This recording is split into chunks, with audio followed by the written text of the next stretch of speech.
Dawuh tinimbalan bapa. Ayo mumpung iki kabeh para murid ana ing kaya arum lagu wae dosak gawe iki pancen ana bab kang wigati sing bakal tak takonke kelawan mergo aku katemben di pradiri kabeh para murid ana ing padepokan Toyan. Jare kowe iki kok nganakake sayembara tanding. Iki tenan ta ora? Jare kok saben ing glagung prapatan ana kayu kang gedhe. Ana wis sing gedhe mbok titiki mbok tulisi. Ana watu sing gedhe ya ngono. Mbok titiki mbok tulisi sayembara tanding. Iki tenan tau. Bapa, Iya. kepareng kula matur. Sejatosipun pancen leres ingkang ngawontenaken sayembara menika kula piyambak bapa. Dadi pancen kabeh iki tenan kowe nganakake sayembara tanding. Menika leres. Banjur umpama ana sawijining wong lanang sing bisa mupu sayembara iki njur ing mengkone untutane iki apa? Ing mangkenipun menawi wonten satriya ingkang sagah muklek bau kiwa lan tengene wasiake Iya. undu-unduanipun adi kula Sri Asih.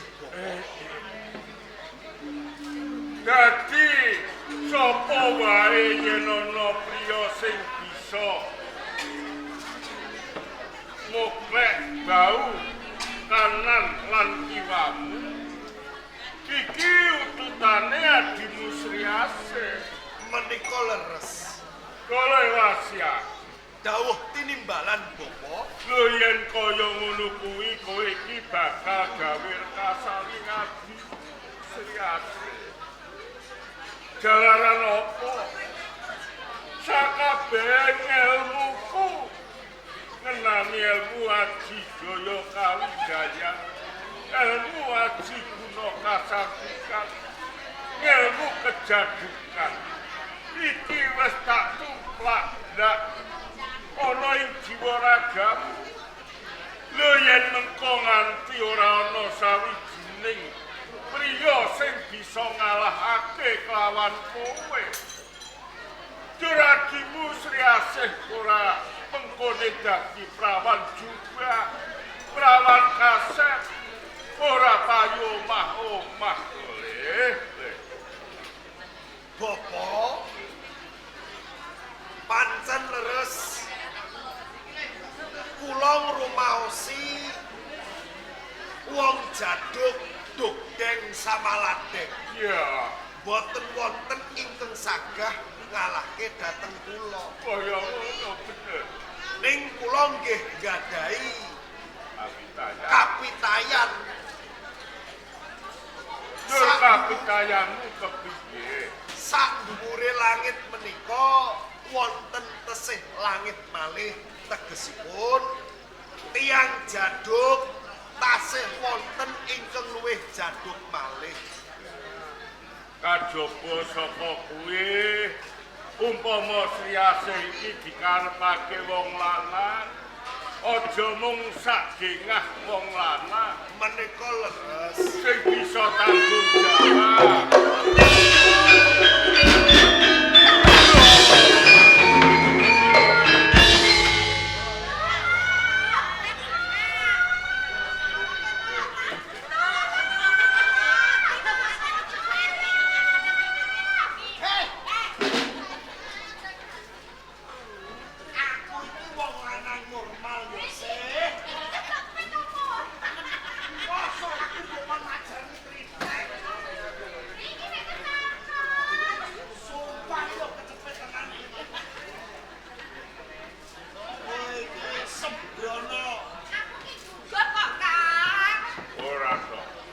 nganti mlayu-mlayu lho ana wong lagi padha jejagongan kok nganti kakangmu wasiake nggo tabrak kaya ngono kuwi. Lah pripun saking gugupe kula, Bapak? Kula dioyak-oyak wong lanang. Oyak-oyak wong lanang. Wong lanang niku mau bodho kalih kula. Iki lho wasiake. Nggih, Bapak. Adimu Sri Asih jare kok dioyak-oyak wong lanang iki piye kono ditakoni. Nah, Sri Asih, Ya. apa bener ana wong lanang sing wani ngoyak-ngoyak karo kowe? Iya. Aku dioyak-oyak digodho pamrih arep kepek bojo karo aku. Wis tak kandhani aku ki ora seneng aku durung pengen omah-omah. Lah kok bacot malah pipiku diciwiti. Wongku didemeki. Aku ra ya sansaya wedi. Ora mung cukup kuwi, ra kura-kura nggonku ngelingke. Tak kenekke lho, Kang. Kowe kuwi aja bodho karo aku. Aku iki ngono sedulure Kakang wasiake. Wong sing pilih bobot pilih tanding. Ning wong lanang kuwi ora wedi, malah ngece. Sugih kendel bondoani wong lanang kuwi, Lah iya, malah tebune ngene kok, Kang. Tembunge kepiye? Alah sesek, sedulurmu wasiake kuwi sing klemak kuwi. Kon rene, mengko yen ana pengarepanku, wonge tak idya tak pokrek tak duak kali ngono. Edan. Aku kepengin ngerti pawongane. Lah. Kira-kira jen bujung karo kowe ora? Isi lah kae. Ijen bujung. Yen tekan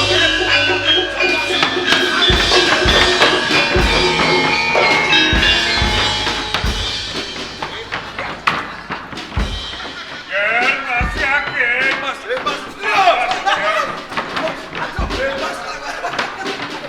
wasiake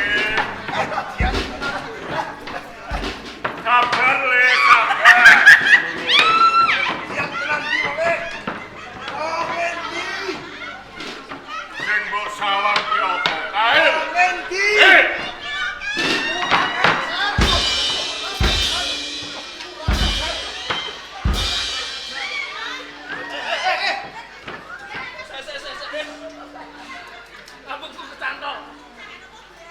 Kendel-kendele kowe wani rangkul adikku. Timbangane kowe rangkul tak rangkul aku dhewe. Wasiake. Lho mau ki Jaya iki wong loro. Iki kok karo siji. Kancaku endi kancaku? Modelene endi? Modelene endi kancaku?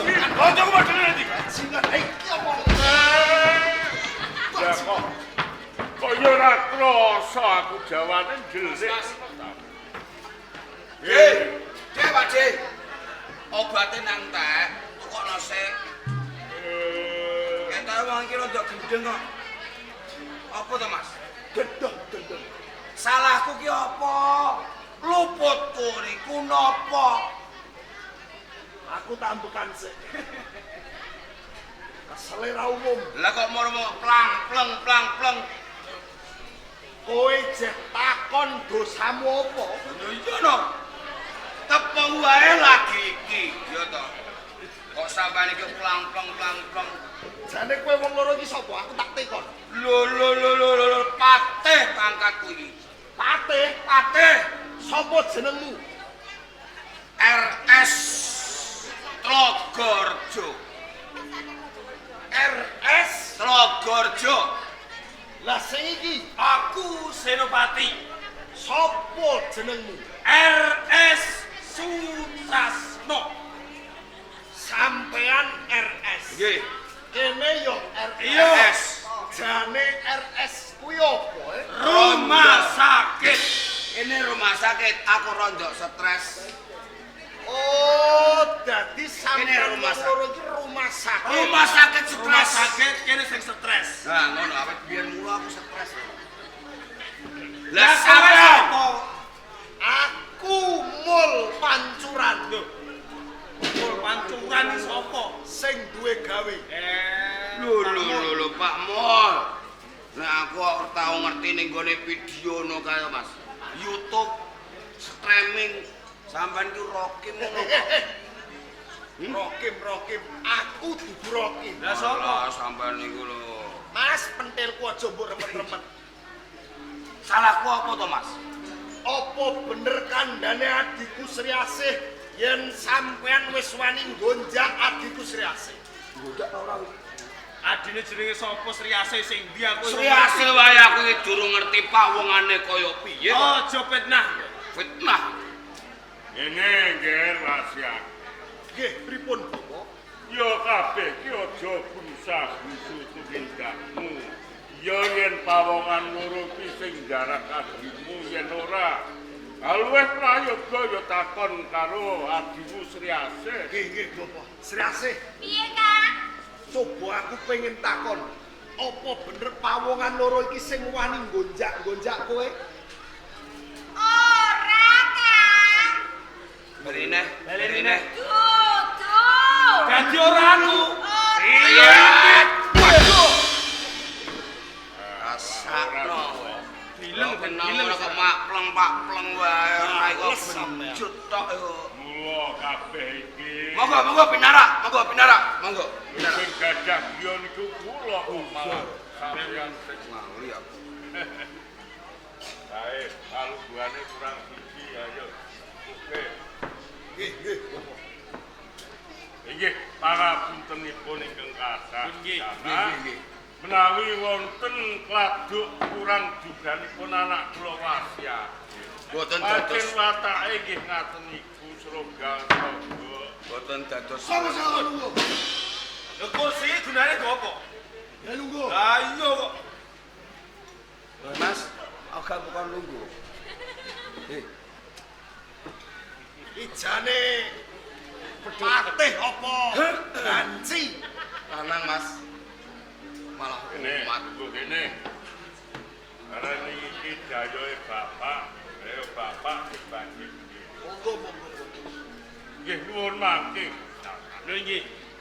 Rening nembe sepisan menika kula ngertos dhateng dika kekalih. Yen kula wawas agemanipun niku kados dening Ki Gugur. Lajeng tenanipun panjenengan menika paring asma saking saking. Kula niki pepatih wonten ing Kadipaten Parangkencana. Tlagarja nami kula. Patih ing Parangkencana. Nggih, Gusti Patih Tlagarja leres. tunggalipun Menawi kula menika ugi nayaka praja saking Kadipaten Parangkencana. Kula kang sesilih Sutrasna. Lajeng panjenengan menika sinten? nggih dipun tepangaken kula Resi Pramuja minangka manca kaki wonten ing padepokan Toyarum. Dados panjenengan menika Resi Pramuja. Ora nyono babar pisan. Jebul Resi Pramuja iki wis suwek.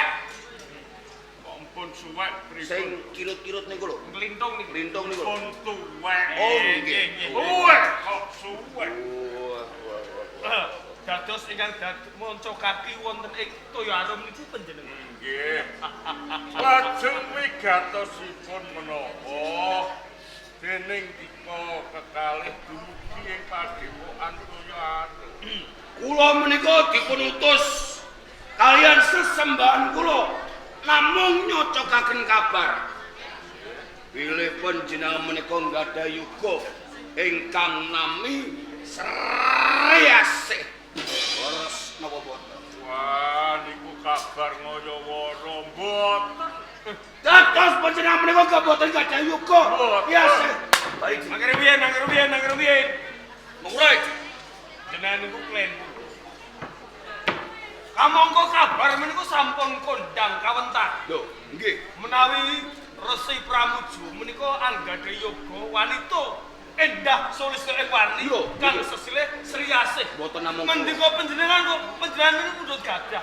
Nanging kados-kados kabar kala wau kabar kaya wara. nggih. Kabar sing ngaya-wara. Panjenengan menika perkara kalian kula. Ayen kula niku duwe anak Dobi. Ora dipun lebetaken dipun viralaken teng HP. Lho. Oh kula niku wong lanang jenengan gadah yoga Sri Asih niku sinten? Anggih bojo kula. Kakang Kyai nganti kaget. Kula sing mung setor materi. Nggih, panjenengan sing setor kalian bojo panjenengan sak sampune pun setor blenduk. Gaduh Sri Niku Asih. sami kemawon niku yoga panjenengan Bapak. Lajeng tenanipun. Leres. Lajeng pundi Sri Asih?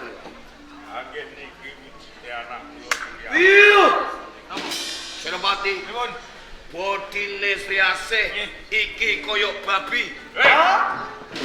Sampeyan niku Lah, Mas ngono. Aneh omonganmu. Koyo babi. Kak. Kowe ngarani adikku Sri Asih kaya sapa? Babi. Babi. Ngenyek. Mangke riyen mengko riyen to. Kula niki mboten ngino nggih mboten ngenyek. Babi niku mboten kewan sing sikile papat. Lah babi kuwi apa ya? Babi niku singkatan. Singkatan. Nggih. Babi. Apa babi? Bagaikan bidadari. Mentu sampean. Lho, apa? Niku rak teng upami jenengan gambaraken kewan. Mentu rak menawi kula. Kula umpamaan kados dening wowoan. Wong apa? Asem kecut. Asem kecut. Asem sing kecut niku. Apa kuwi? Niku nggih enten tegese. Tegese apa? Senyume manis imut-imut mesti Kanjeng Adipati kepencut. Raine pasuryane Pasurane kados dening macan. lho kok macan niku. sampeyan niku kok ngenten. Wong menungso kok dipadake macan Macan niku nggih singkatan. singkatan. Nggih, macan manis dan cantik. Kaya dene iwak hiu. Apa meneh bayu? I love you. Mangke riyen Nggih, Gojek sawetawis. kados dikon niku diutus dene sesembahan. Leres. Kanjeng Hadipati Haryo Sumogol Kalian Haryo Susendor Lajeng dipun utus menapa? nglamar Sri Asih. Nggih, sepisan nanjaken leresan botenipun menawi menika leres mangkenipun badhe kula larepaken Kanjeng Hadipati Napa kekalih nggih? kula. Napa sampun dipun kepareng? Ayo nganten langkung prayogi monggo. Oh, nggih, Oh, pamit, nggih. pamit, pamit. Ngaten kula nyuwun pamit, Kok. Iki mau dapet. Urusan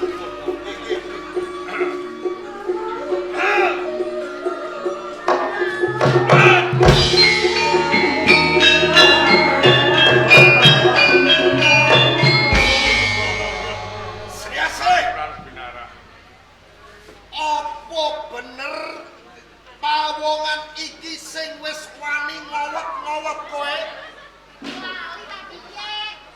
Pose kuwi yen mogol metu langsung saduki.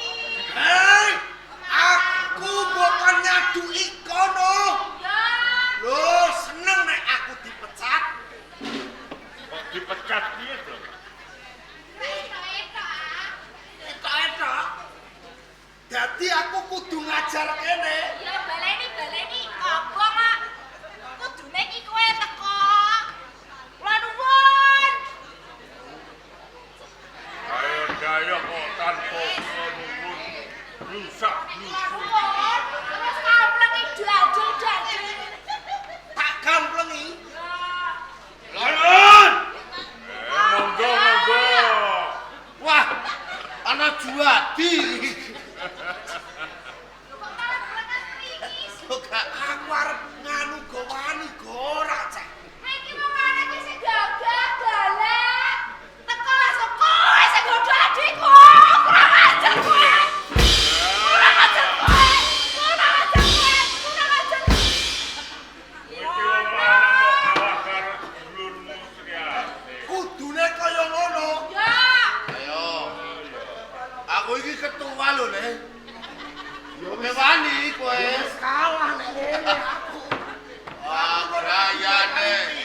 Ape ngamuk karo aku. Ning ora idep nadyan kene ketua wong iki ketoprak. Kesempatanku sok kapan ngajar bos. Ya.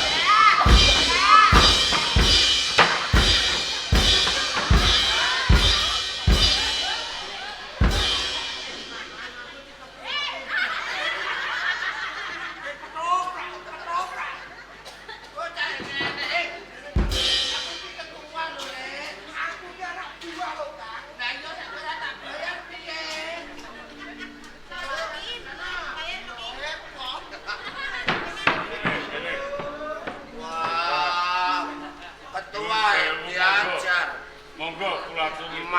Apane?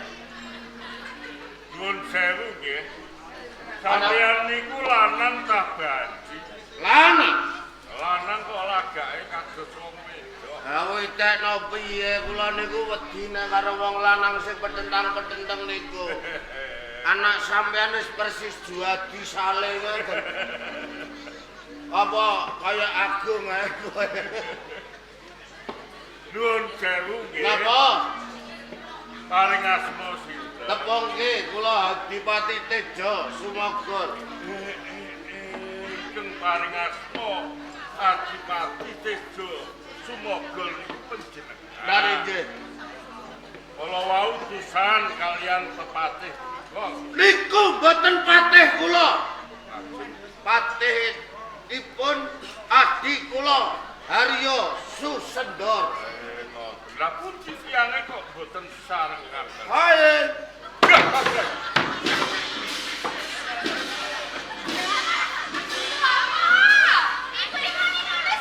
Ayo kok ngeden.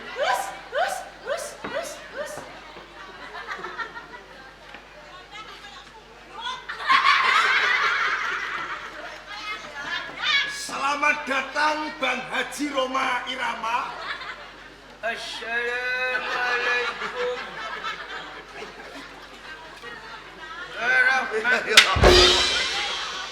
Asemane. Aduh, Lah ngono tok wis mau. lagi kroso.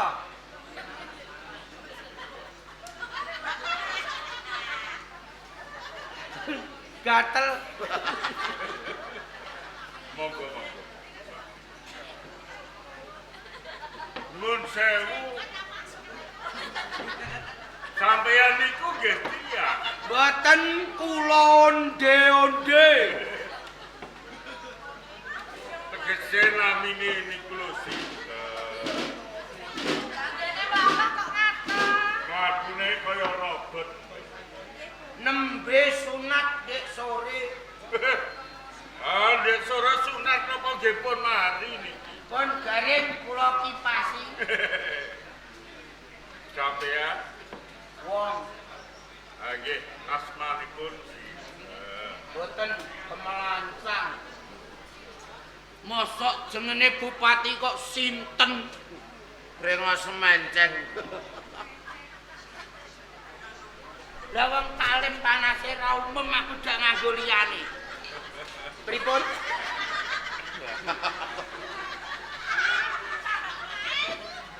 Alam bah. Kenawan. Kula pasane lho. Dia malah bagus ngaten. Ayo ngoten kaya marmoyo. Ganteng. Paling penak iku kok. Pripun? Kula mriki badhe menapa? Tuh, Kok malah takon iki. Sampeyan niku sing mertamu teng omah kula kok malah takon sing omah. lho, lha nggih. Lah nggih kan sampeyan niku napa dugi griya kula? Ngelamar. Napa tesih wonten pegawean? Duh, nglamar pegawean ta, Mbok? Ngelamar bojo. Mau kok ngomah lak kondo kowe urung duwe bojo, aku uga urung duwe bojo. Ya, Lah iki golek bojo. nglamar. Lamar. Wedok. Yo. Wah, kok Lah kowe mam cedhak ngedeno ya ora keselo langsung turu. Mengke rumiyin Pak De. Kok Pak G niku kapan kula ngrabi mbok G sampeyan? Lek, Kok lek. Kak, Lek boten napa. ngeten lek kakekane. Lho. Pun kakekane ngoten. Lah pripun? Baru. Tak kandhani.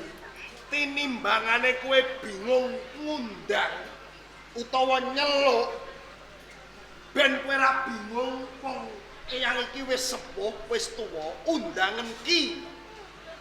Kowe ngerti ki iku apa ora? Ki ku ketaranane wong lanang nek wis tuwa. Iku diceluk Ki mudeng Antimu aduh to ora. Ki apa?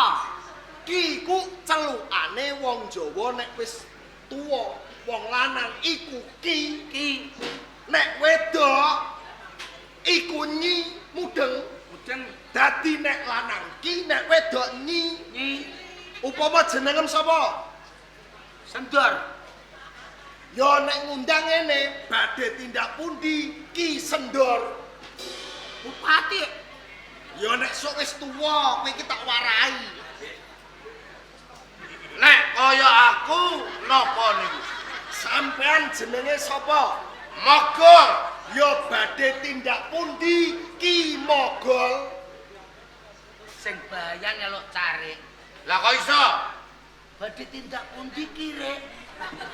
Ora dijuguki kowe.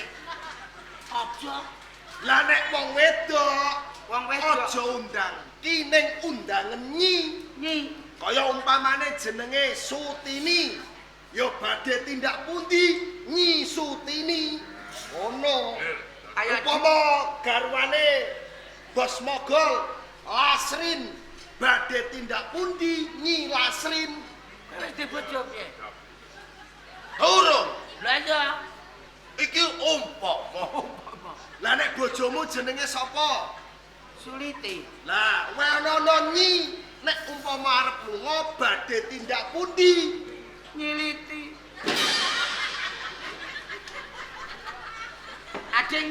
Ajeng ngumbah blutru. Ana gatele ra. Nun sewu nggih Gusti. Dipun manuhaken saderengipun. Nggih nggih. Kula niki tengah peparap Resi Pramuja.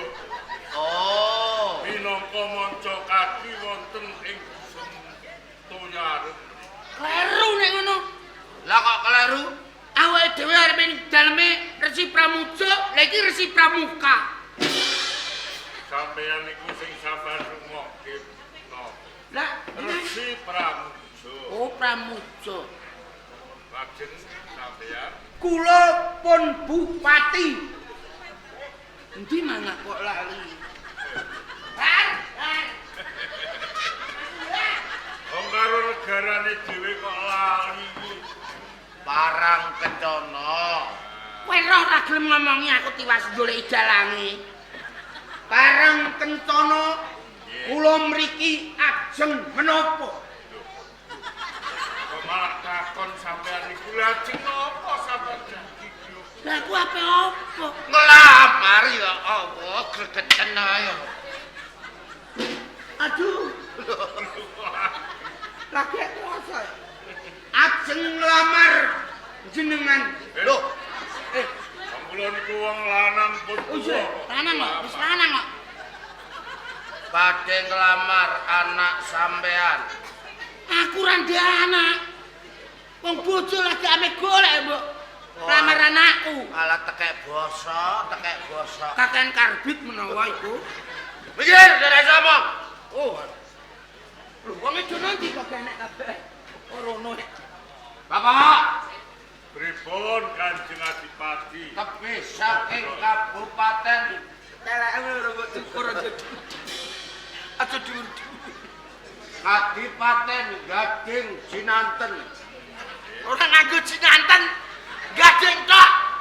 Kula saking kabupaten Gading kok. Ora-ora seret lho. Apa meneng? Waleh-waleh menapa kula badhe nglamar anak sampean. Entuk napa mboten? Nek mboten entuk sampean tak pateni. Aku ngene kok kaya mbing mben aku takok. Mbing. Nglamar anak kula Sri Asih. Nggih. Lajeng setunggalipun nggih nglamar. Aku nunggal karepku dadi sijiku dadi karep.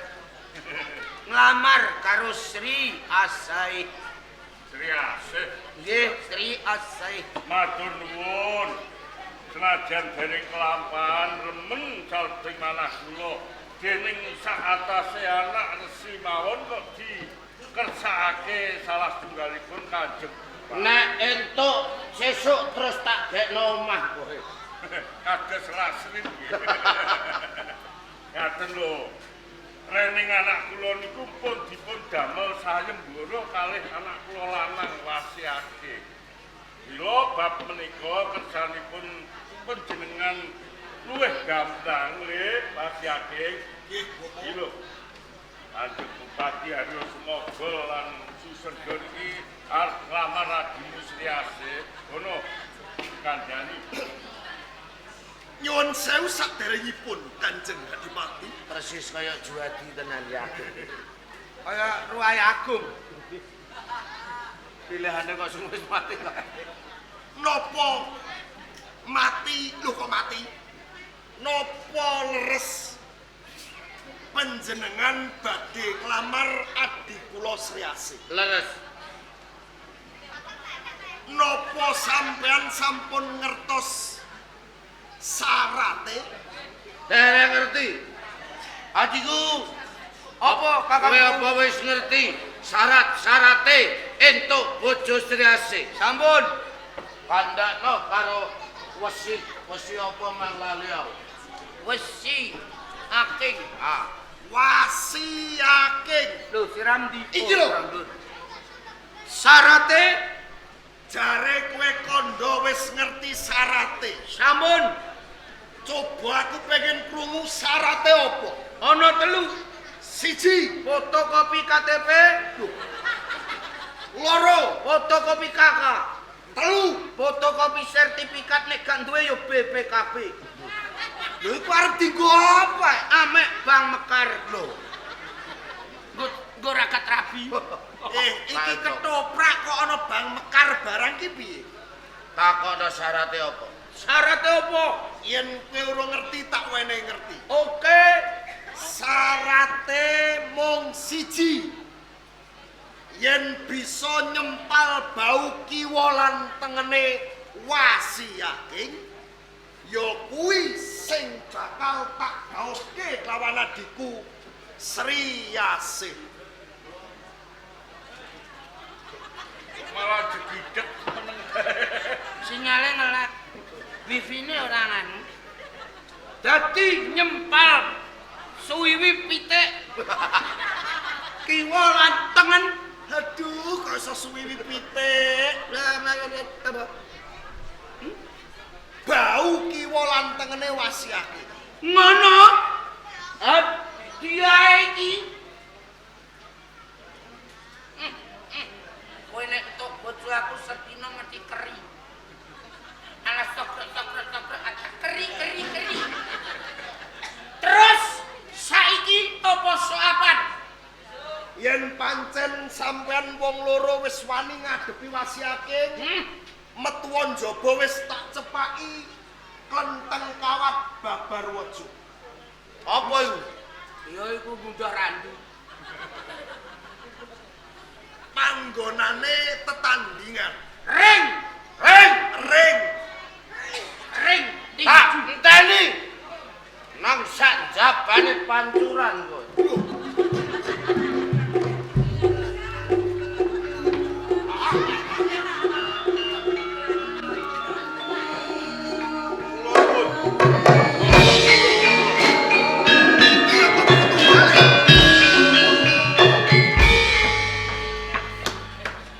Sampean yo sing wis wani gonjak-gonjak kawan adikku,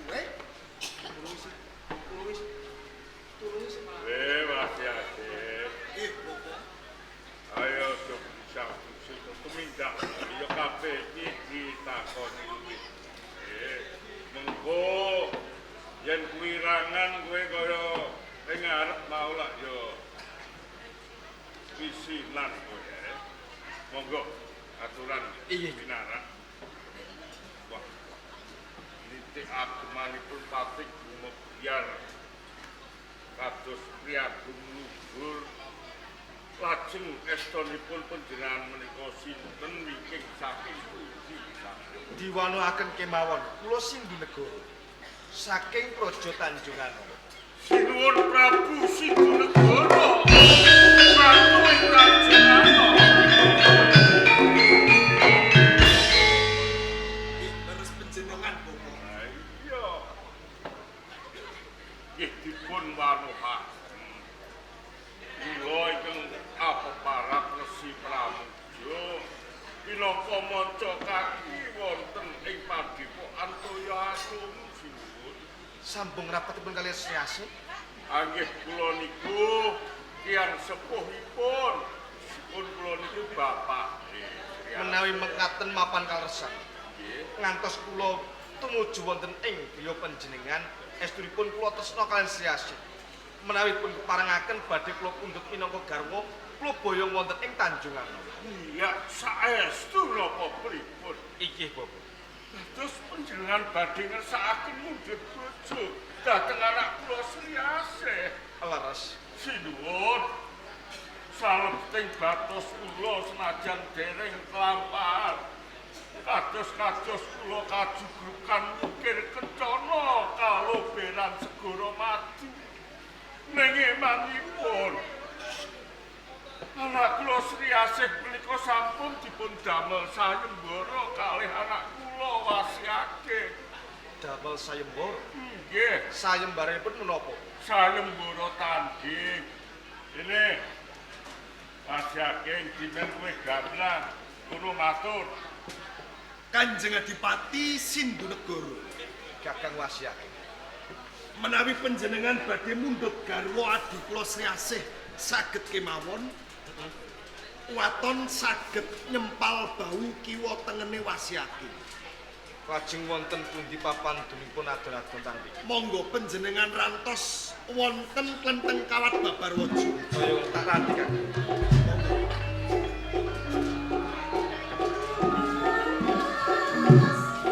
Ya wis, ndang gelis sampean tumuju nek Dukuh Kawat enten waja.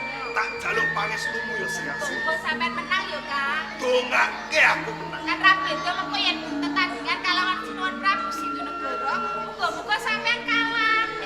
Menang. Kalah menang. Ya. Pangestu panjenengan ingkang kula suwun. Ya, sing ati-ati Wasiake. Ono. Ayo pun.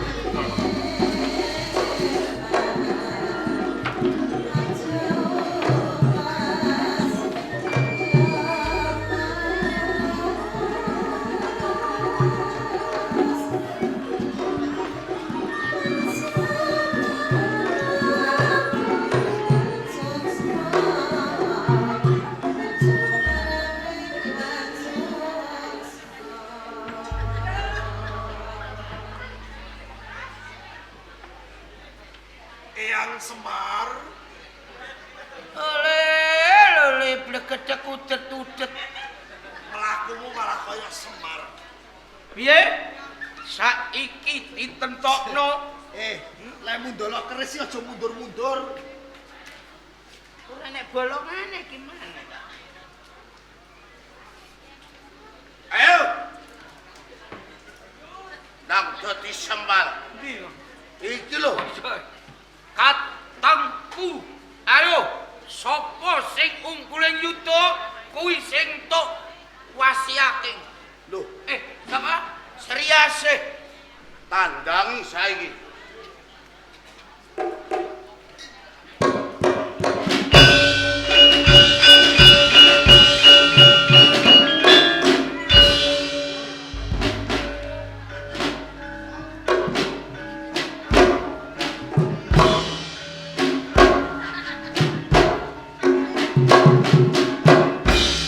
Iku jurus kepala pundak lutut kaki.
Adikku, piye? Aku terima kalah ora entuk Sri Asih ya lah. Terus aku tak ngopeni anake Mini ae.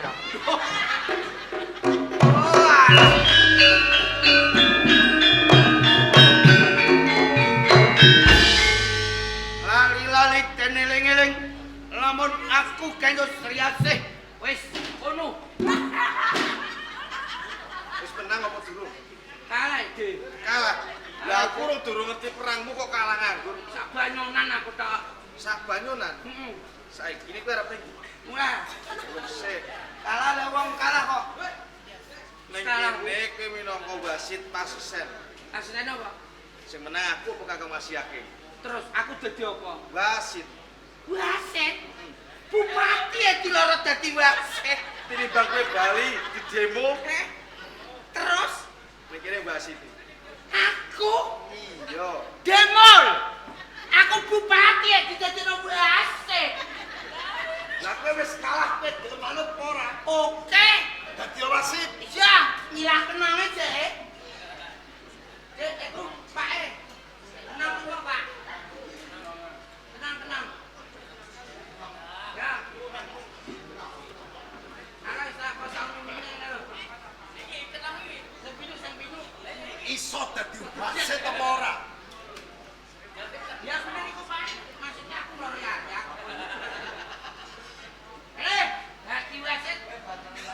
Pak, sebenarnya, Nopo saged Oke. Loh.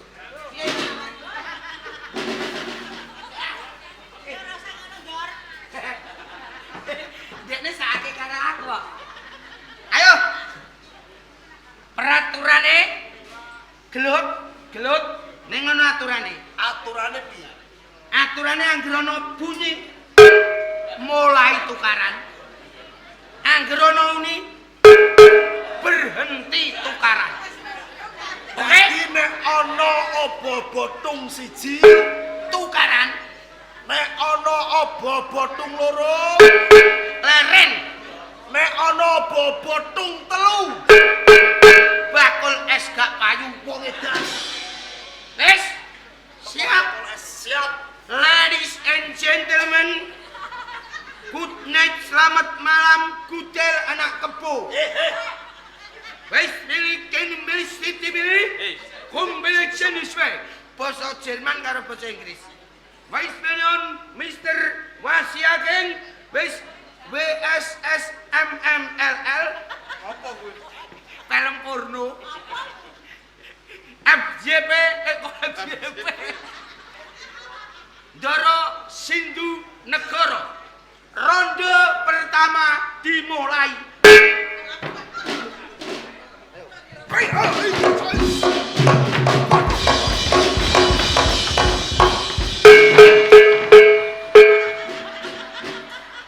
Ronde pertama berakhir. Silakan kembali tempat sepulanya. Oke, nilainya 7 juta dan Mas Yakin main 10. Ronde kedua.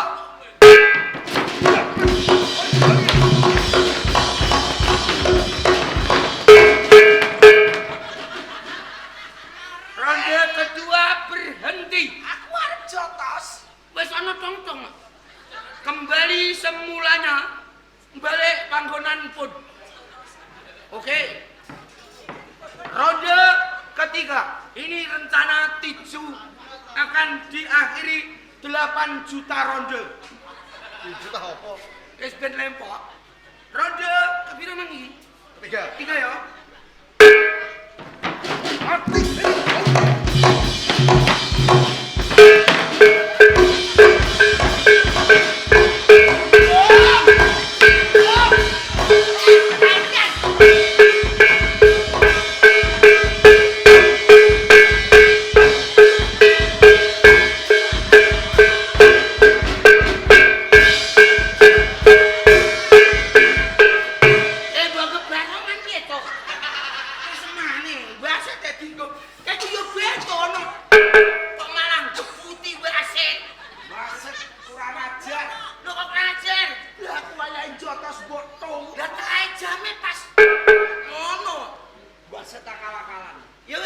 Yen ngono kowe sing tanding karo aku.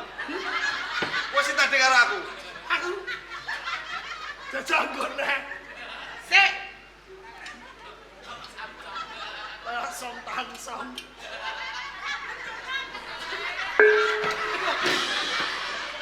kabeh to. Ayo. Sudah pertandingan Ayo Kakak. lanjutkan.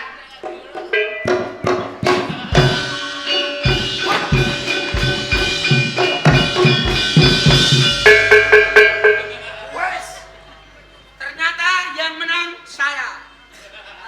Loh, sampean kalah. Aku menang sayangku. Ayo, nek ketawakmu bisik. Piye lek kakek sampean kok kalah? Sri Asih. Aku ngaku kalah. Rambutnya tak biak pinggir. Sayembara tanding tak rampungi. Sing menang ngepek bojo.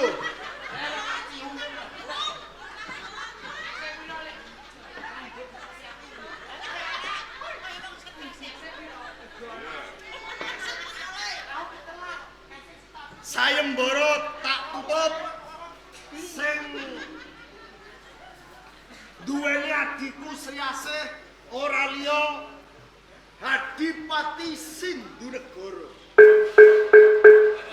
Tak nene. Makane ora ditutuki. Monggo. Sarene iki saged punggung jurit menika kula sawetahipun Sri Asih dados gaduhan kula. Nggih.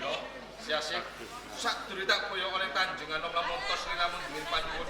Ngadi mau. Ya kula kepengin menjalankan pinangka garwa protes manis. Bakal tau ujug sawetara jeneng Sri Asih dipendhem tak ganti adaning ruh.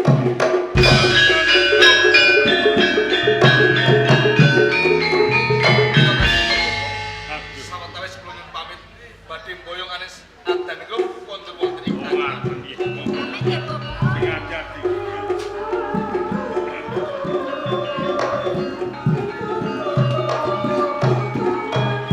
Sampean Bobo. Resi Pramudya. Pripun? Sarene kula kalah kalih Wasyaking. Kula badhe mboyong. Boyong sinten? Dila. Tak bawa ning blok. Kula badhe mantuk riyen nggih. Monggo dadah. Tetep kuwi ta. Wasyaki. Sih kula bapa. Marane adimu iki dina wis kelakon. Dipundhut garwa kelawan Sang Prabu Sindunegara Ratu ing Tanjilano. Ayo saiki tumiba giliranmu. Marane kowe iki wis dadi jejaka kaya-kaya ya wis kasep dan golek bojo, ben besok ana sing ngopeni kowe lan bapak. Pangapunten ingkang kathah bapa. Kula dereng siap nggadahi bojo. Kula mboten badhe pados bojo. Kono mau.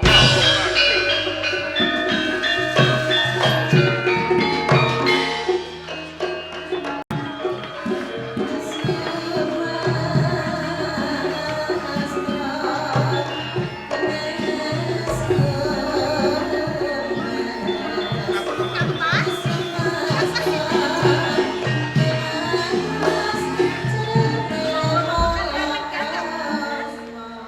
Diajeng sithik kuwi.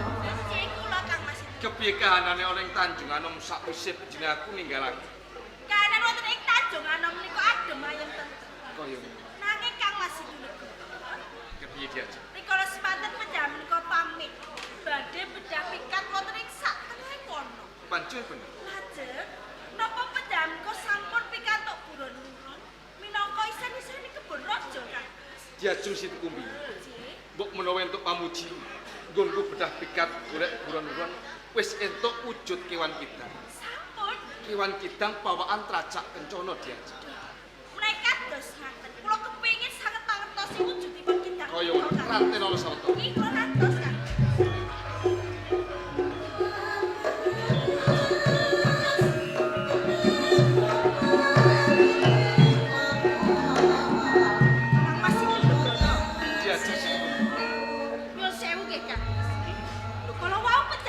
wonten dika. Pilih sampun pikantuk gura-luran wujudipun kidang. Lho, kenging menapa ingkang panjenengan wonten ing Taman Sari menika kawujudan wanita kan? Kidang pawaan Tracak Kencana Kidang mratelake bocah wadon Tracak Kencana kang ayu rupane. Ajeng. Dadi ana kawuran. Sawetara adaning rum tak boyong ning Tanjung Anom bakal tak angkat minangka garwa.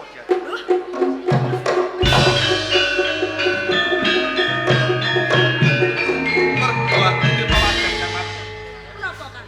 Saksuwening panjenenganku bebrayanan siramu durung muahke wiji. Nanging adaning rum iki wis bobot wiji saka aku. Oh, dados cethanipun adaning rum menika sampun bobot putra panjenengan. Kaya ngono. Nanging Kang, Nanging menapa sedaya kala wau sampun dipun penggalih kanthi tirtaning kawicaksanan? kene ngopor. Adaning rum menika namung bocah saka desa. Menawi kelapat dados garwa panjenengan, tatamtu badhe niksemake asma panjenengan Kang. Tak kira tiba kosok balen. Ora nambahi asoring asmaku nang nambahi kuncaraning asmaku. Oh ngati. Lan malih Kang Mas Ibu.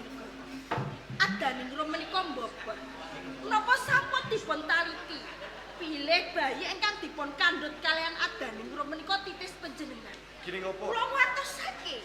Pilih bibit ingkang dipun kandhut kalian adaning rum menika saking priya sanes pamripun badhe ngampil kawuktenan ing Tanjung Anom mriki Kang Mas. Aku wis sakuting percaya kelawan adaning rum mergo sawetara aku cawet caket kelawan adaning rum ora ana priya cedhak kelawan adaning rum. Mula sliramu tak jaluk lilang atimu. Palungguhan garwa Prameswari adaning rum kang wajib nunggu. Nggih Kang Mas Ibu. Kula sampun nila lega. Kula ugi ngrumaosi. Pilih kula menika boten saged bobot putra panjenengan. Iki boten menapa-napa kok Kaya Kang ngono. Mas. Adaning rum ana pepungkuran ngati kusuk.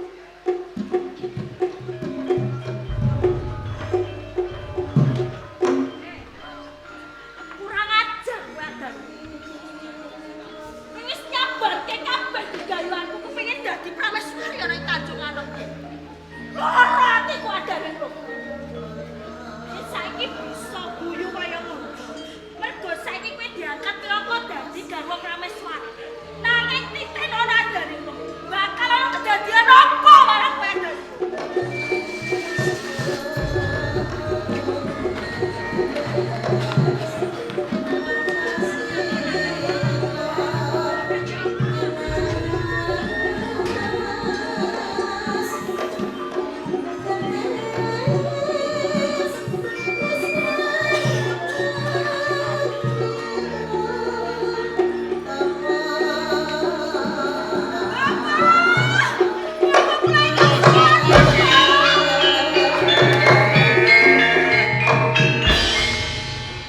Jebul muridku Siti Kumbini. Nggih, kula Siti Kumbini, Bapak. Lah kok kowe iki temekane gua mayit sumengko awak blojo.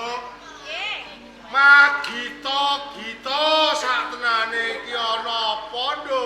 Bapak kula nyuwun tulung, Bapak. Kula nyuwun tulung. Njaluk tulung ya njaluk tulung, ora usah karo nangis ngono dene. Loro atiku Bapak mekap gedhaku, Bapak. Nganti atimu iki lara ora ana jalarane to. Nggih, nggih wonten jalaranipun. Njur jalarane apa? Jalaran Bapak, cabar gegayuhan kula dados garwa prameswari wonten ing Tanjung Anom, Bapak. Lah kok nganti iso cabar gayuanmu? Nggih, sedaya kala wau saking tumindakipun adaning rum bocah saka desa. Dinten sakmenika dipun sekake dados garwa prameswari wonten ing Tanjung Anom, Bapak. Dadi bocah saka desa sing jengene adaning rum Nggih. lagi wae diboyong ning Praja Tanjung Anom. Nggih, Bapak. Wis didadekke garwa Wis prameswari. saestu Bapak menika damel lara atine kula, Bapak. Iki tenan, Nggih, Bapak saestu. tenan. Nggih. Ya syukur. Ya kok ngene to, Bapak? Wis jam menika Lah, wis. pun nggih bela dateng kula. Pecut di sebelahno. Sipun. Wis kebacut arep diapakno. Lho, Bapak. Jam menika kados pundi? Piye? Napa ginanipun kula menika nyuwun tulung dhateng panjenengan? Ngosek. Nek panjenengan kok ngendika kados ngaten. Ngosek, aku tak takon ya. Nggih. Kok nganti bocah wedok sing jenenge Adaningrum lagi wae diangkat ana ing Praja Tanjung Anom malah kapolot dadekke garwa Prameswari. Nggih. Mesti ra ana sajalarane to? Nggih. Ana sebabe to? Nggih, Bapak. Sebabe apa? Ngantos Adaningrum menika dipun sekake dados garwa Prameswari. Iya. Jalaran Adaningrum menika sampun bobot. Dadi kuwi jalarane. Nggih. Mergo Adaningrum wis bobot. Lah kowe Kula ke derek, Bapak. urung. Derek kula niki nggih bingung kok, Bapak. Alah ya kowe iki wong wedok kok kalah karo dhuwit. Sik ta, Bapak?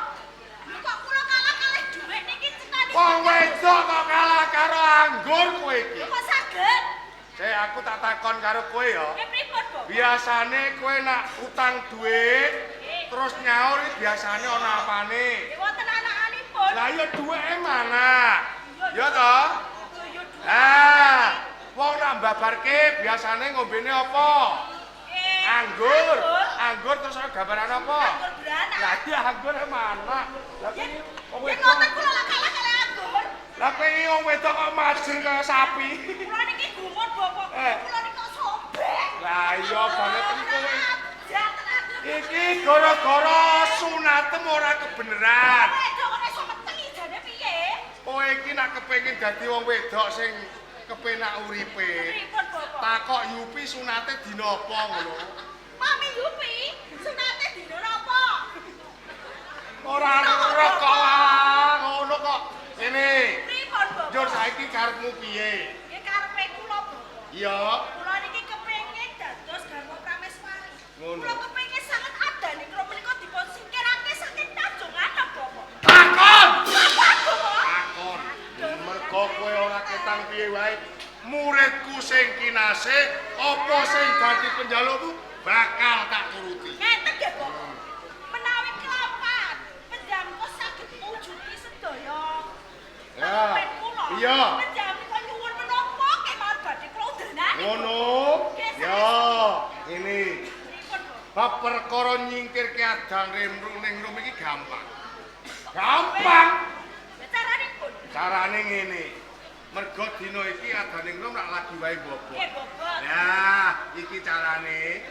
Mengko ponang jabang bayi kang ana go garbane Adaningrum. Nggih, Bapak. Iki bakal tak tenung. Tentu. Iya. Tak tenung cacat. Oh.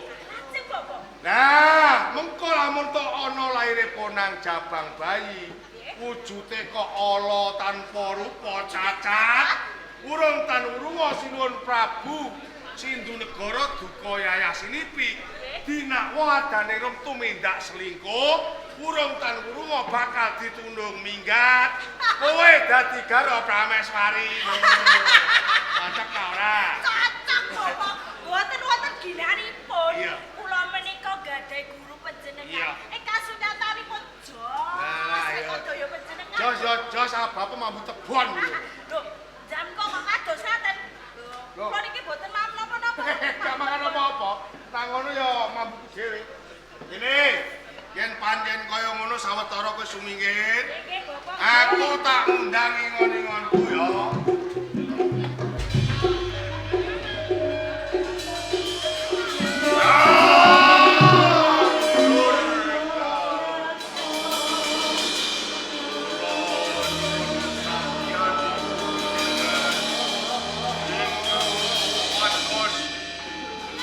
Para setan Cemil Salpati lempah wonten ing Wamahe. Sampun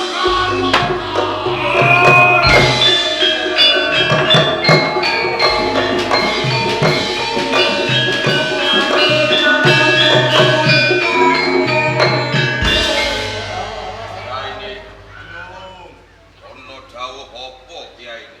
nganti aku ngundang kowe iki nak wancine aku eneh pangan karo kowe. Nanging sadurunge kowe tak wenehi mangan, kowe iki arep tak kongkon luwih dhisik. Kongkon apa Kiai ini? Bapak. Ana apa? Buka. Jam kok sampun bento napa pripun, Gus, ngarani wong tua kok bento. Kasunyatanipun panjenenganipun ngomong piyambakan boten wonten sinten-sinten. Lho panjenengan sampe bento, Bapak. Dadi nek ana wong sing ngomong-ngomong dhewe, Nggih disaur-sauri dhewe niku nggih wong bento. iki wong bento. Nggih. Lah nek ngono dalang wayang kulit iki rak bento. Lah iku omong-omong dhewe disaur-sauri dhewe. Menika nggih benten ta, Bapak. Bedane nggon ndi? Dalang nika anane ngomong dhewe disauri dhewe. Iya. Mergo dalang nika golek duit. Padha ae aku ngetoprak ya golek duit bento. Kowe pengen ngerti? Panjenengan menika caturan kali sinten ta, Bapak? Pengen ngerti sing tak jak omong? Nggih. Ya, yen pancen kaya ngono bakal tak buka mata batin ya. Merem sik. As!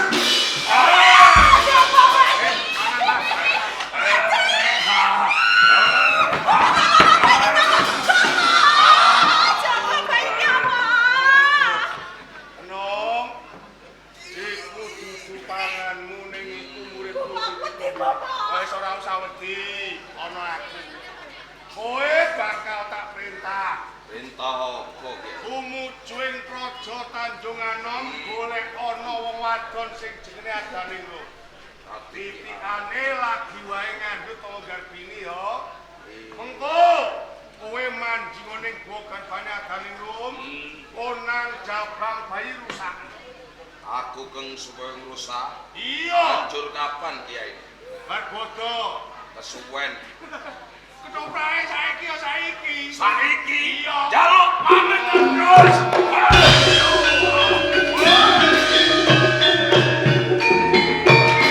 Wis tak perintah. Ya mula kanthi kuwi kumbini. Sawetara kowe bali mengko kedadian apa ning Tanjung Anom.